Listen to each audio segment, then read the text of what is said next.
Hey guys, one take update here because of a couple of reasons. Number one is I'm an idiot, which is usually the big reason, and I updated my computer or downloaded some prawn and didn't do it right, or who knows what the hell I did.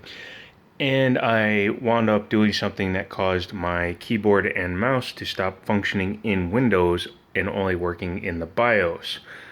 Well, that meant I had to reset my system, and since I didn't have a backup and I erased my clone drive, I had to wipe the whole system and reinstall. Bummer, pain in the ass, but it does happen from time to time. I'm working on it right now. It could be a problem that I read about and saw with Intel having a problem with Broadwell E processors and some of the microcode for them, but everything seems to be working now, and I'm back up and running, but I have to reinstall Adobe before I can do any kind of editing, so I'm not gonna be. As you can also see, I only have one 780 in the system right now. It's the Asus card, because unbeknownst to me, actually the Asus card is the stronger of the two cards.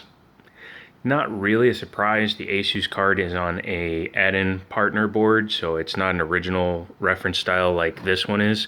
This is just on a standard reference board. You could take the cooler off of a reference blower and put it on here. That's what reference board means. That is custom.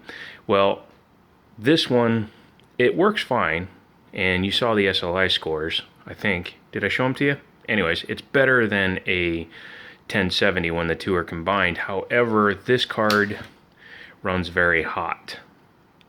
It can get all the way up to 83, 84 degrees Celsius, and that's too hot. That's under testing. Under normal load, it won't go over 70, but that card barely goes over 60. So I've decided to take this out for now until I get a water cooler for it.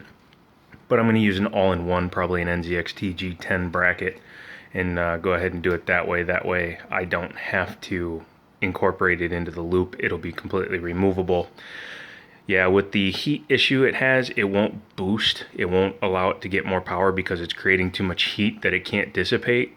In the video I intimated that there was some coil whine, and I think that's actually the power delivery getting too hot. So it still works fine, and it was a free card, and once I put a water cooler on there, it should be perfectly serviceable.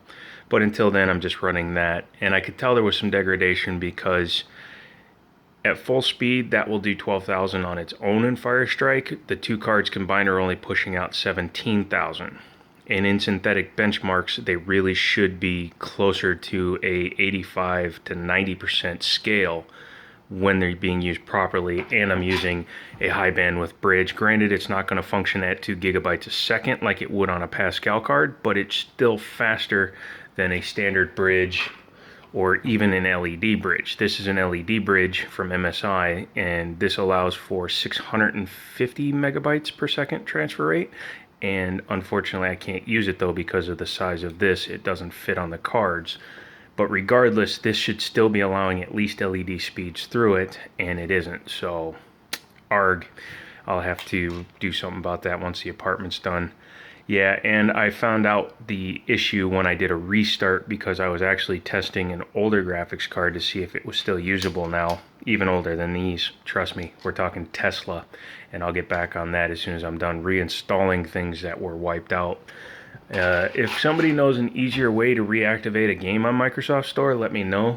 For some reason, even though I had it in the right file and everything, it was still trying to insist that I reinstall Forza Horizon 3, which is 55 gigabytes, and that's what it's doing right now. So when that's done, I'll reinstall Adobe, and then I can do some editing. But until then, I think that's it for today. So if you have any comments, leave them down below. Any questions, leave them down below. Give me a thumbs up if you like the video. Don't forget to subscribe. Somewhere in here, there will be more videos. And, as always, I'll talk to you later.